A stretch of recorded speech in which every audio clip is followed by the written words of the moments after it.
नमस्कार दोस्तों, आप सभी का फिर से स्वागत है बिहार के इंपॉर्टेंट पर्सनालिटीज की सीरीज के अंदर। मैं जगदीश चंद्र जांगीड़ आपका फिर से एक बार स्वागत करता हूं। मेक श्योर करें अगले 10-15 मिनट तक आपकी पूरी अटेंशन के साथ में इस क्लास लेक्चर को सुने, ताकि प्रीलिम्स और मेंस और इंटरव्यू तीनों के दृष्टिकोण से कई व्यक्तित्व से क्या हम चीजें सीख सकते हैं जो आपके एकेडमिक्स और नॉन एकेडमिक्स दोनों में आपको महत्वपूर्ण तरीके से जो है हेल्प करने वाली है। आइए इसी क्रम में आगे बढ़ते हैं और हम एक महत्वपूर्ण पर्सनालिटी और व्यक्तित्व के बारे में सीखने की और अवगत होने की कोशिश करते हैं दोस्तों यहाँ पे। तो दोस्तों यहाँ पे जो आपके पास में अगला व्यक्तित्व है वो है डॉक्टर श्री कृष्ण सिंह। डॉक्टर श्री कृष्ण सिंह को बिहार केसरी के नाम से भी बेसिकली जाना जाता रहा है दोस्तों, आपको ये चीज पता होना चाहिए। स्वतंत्रता सेनानी भी रहे हैं आपके पास में, और यह कृष्ण सिंह साहब जो है बिहार की शान भी रहे, ठीक है ना।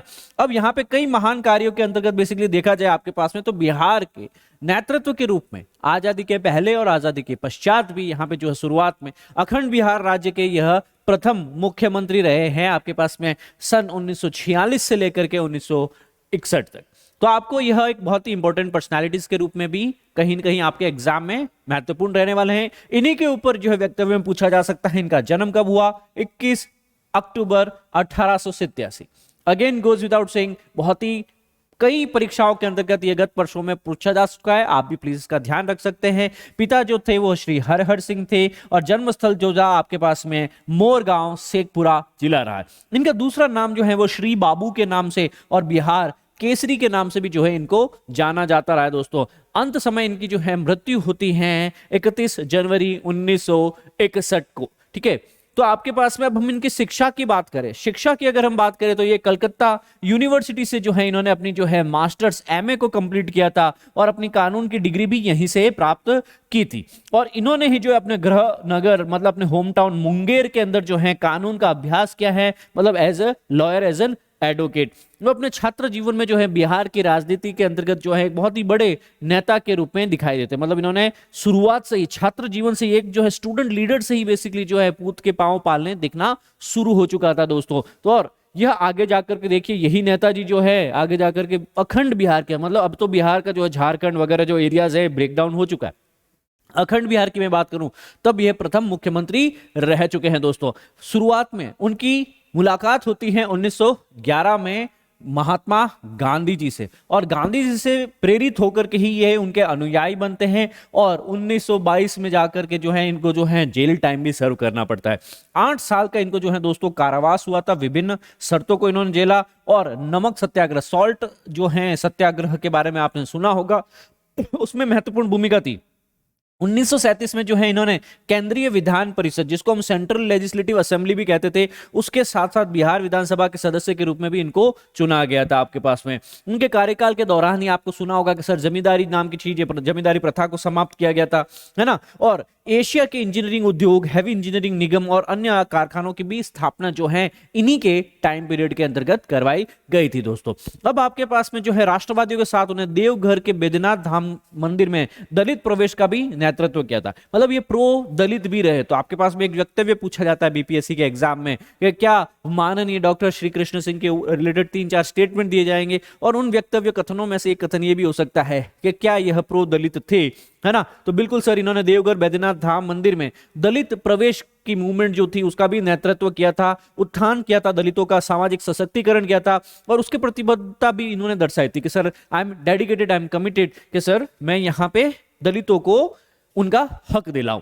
उसके पश्चात देखें तो 1937 से, मतलब आजादी के पहले से लेकर के आजादी के पश्चात 1961 तक भी जो है लगभग 24 वर्षों तक, 2 दशकों से भी ज्यादा जो है इन्होंने जो है मुख्यमंत्री पद का भार जो है वहन किया था। आपके पास में मार्गदर्शन भी किया है, आपके पास में आधुनिक बिहार के पुनर्निर्माण के अंतर्गत की इनकी महत्वपूर्ण भूमिका देखी जाती है। अच्छा, बिहार में जो कल्चरल हो चाहे सोशल डेवलपमेंट हो, दोनों के लिए इनका जो है बहुत इंपॉर्टेंट कंट्रीब्यूशन, योगदान देखा जाता है। बिहारी छात्रों के लिए कलकत्ता में राजेंद्र छत्र निवास की स्थापना भी इन्होंने ही करवाई थी। पटना में अनुग्रह नारायण सामाजिक अध्ययन संस्थान की स्थापना इन्होंने कराई। पटना में ही रविंद्र भवन और राजगीर वेणु वन विहार में भगवान बुद्ध की प्रतिमा, और साथ ही मुजफ्फरपुर में यहाँ पे जो है अनाथालय का भी निर्माण कराया था। तो आप देख पा रहे हैं कहीं हम बेसिकली लॉयर भी है, कहीं गांधी जी से प्रभावित भी हैं, कहीं न कहीं जो है आप देख पा रहे हैं कि ये दलितों के लिए भी काम कर रहे हैं, कई छात्र हितों के लिए भी काम कर रहे हैं। एट द सेम टाइम यह सामाजिक अध्ययन मतलब सोशल स्टडीज को भी यहाँ पे मतलब सोशल रिफॉर्म, समाज सुधार की तरफ भी यह जो है नेतृत्व कर रहे हैं। अब यहाँ पे कुछ प्रश्न जो हैं गत वर्षों में पूछे गए हैं, आपके समक्ष वह कथन भी है, आप प्लीज इसका कथन का स्टेटमेंट का आंसर देने की कोशिश कीजिएगा। श्री कृष्ण सिंह द्वारा गठित बिहार को की निर्वाचित सरकार ने फरवरी 1938 में किस कारण इस्तीफा दे दिया था? तो यहाँ पे कई कारणों में से एक महत्वपूर्ण कारण था राजनीतिक कैदियों को छोड़ने के कारण, ठीक है ना। वो चाह रहे थे कि कुछ पॉलिटिकल प्रिजनर्स है उनको छोड़ा जाए, जब नहीं छोड़ा गया तो यहाँ पे जो स्टेट लेजिस्लेटिव असेंबली में इनकी जो सरकार थी, इनकी निर्वाचित सरकार ने इस्तीफा दे दिया था दोस्तों, ठीक है ना। स्वराज दल की स्थापना बिहार में किसने की थी? तो यहाँ पे स्वराज दल की स्थापना बिहार में की थी श्री कृष्ण सिंह जी ने ही, है ना, जिनको बिहार का केसरी भी कहा जाता था दोस्तों। और बिहार के प्रथम मुख्यमंत्री के रूप में अगर कहा जाए आजादी के पहले, आजादी के बाद, तो आपके पास में इन्हीं का ही नाम दोस्तों आने वाला है, ठीक है। अब हम बात करें निम्न इनमें से किसने बिहार में सबसे पहले कांग्रेस मंत्रिसभा का नेतृत्व किया? तो जो मिनिस्ट्रियल लेवल की जो मीटिंग्स हुई थी कांग्रेस की, उसको बेसिकली नेतृत्व किया था श्री कृष्ण सिंह जी ने। तो आप देख पा रहे हैं कांग्रेस में भी इनका जो एक कद जो है वो बहुत ही बड़ा कद है, कहीं न कहीं एक सीनियर लीडरशिप में थे। 1922 और 23 की अगर हम बात करें तो मुंगेर की किसान सभा का जो गठन किसने किया था? मुंगेर जो इनका होम टाउन था, जहां पे इन्होंने जो है बैरिस्ट्री वकालत भी की थी, तो यहां पे बेसिकली जो है इन्होंने किया था। तो आपके पास में आप देख पाएंगे उपयुक्त में से कोई नहीं, उपयुक्त में से एक से अधिक। तो यहां पे कृष्ण सिंह के अलावा जो है मोहम्मद जुबेर करके एक और लीडर थे। यह दोनों ने मिलकर के जो है आपके पास में यहां पे इसकी किसान सभा का गठन किया था। तो बिहार की जो किसान सभा है वह कहीं न कहीं आपके पास में परीक्षाओं में पूछी गई है गत वर्षों के अंतर्गत। तो इस तरीके से आप जान सकते हैं कि किस तरीके से वक्तव्य को जानने से आपके एकेडमिक्स और एग्जामिनेशंस के अंतर्गत ही नहीं, वो कहीं न कहीं आपके वैचारिक और मानसिक पटल को भी जो है और स्ट्रांग और मजबूत करने वाला है। इस सेशन के अंतर्गत आपको कोई भी जानकारी अगर और चाहिए हो तो आप कमेंट करके बता सकते हैं, हम उसके ऊपर भी वीडियो बनाएंगे। एट द सेम टाइम अगर कोई भी डाउट रहता है, ये कथन कैसा लगा, ये स्टेटमेंट कैसा लगा आपको, अगर आपके पास में ऐसी ही वीडियोस आप और चाहते हैं तो भी आप यहाँ पे कमेंट करके हमको जरूर बताएं। कोई एकेडमिक डाउट है, you can reach out to me in PW JJ Sir PW. At the same time, you can comment in the YouTube's comment section as well. With this being said, thank you class. जय हिंद। मैं जगदीश चंद्र जहांगीर बहुत ही जल्दी पेश होऊंगा आपके सामने अगला नया सेशन लेके। धन्यवाद। जय हिंद। सर्वदा शक्तिशाली। God bless you all.